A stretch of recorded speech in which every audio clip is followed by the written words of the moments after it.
This bridge pulls in $1 million a day, and you'd never guess why just by looking at it. It's not the biggest bridge in the world, not even the longest suspension bridge in New York anymore. But for nearly a century, it's been quietly turning a river crossing into one of the most profitable pieces of infrastructure in America. Chapter 1. An impossible crossing. The Hudson River was too wide for a normal bridge.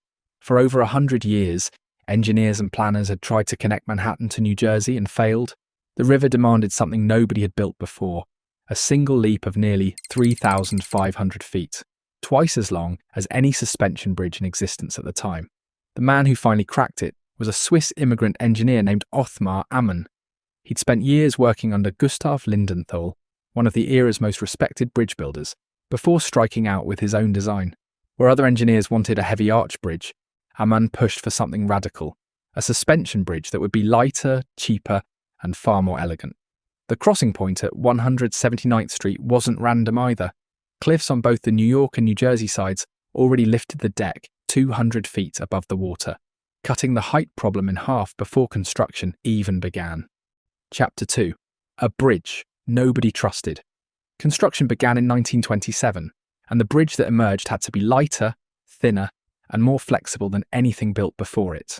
When it opened in 1931, in front of thousands of spectators and 2 state governors, people were unnerved just looking at it. The towers were massive, the roadway looked impossibly thin, and the stone facing that was supposed to cover the towers had been skipped to save money, leaving a bare steel skeleton that didn't exactly scream, "safe crossing." Looks were misleading though. Chapter 3. The money problem.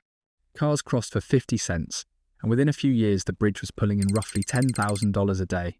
Still not enough, so 2 unused centre lanes got paved over, stretching 6 lanes into 8. That only delayed the problem.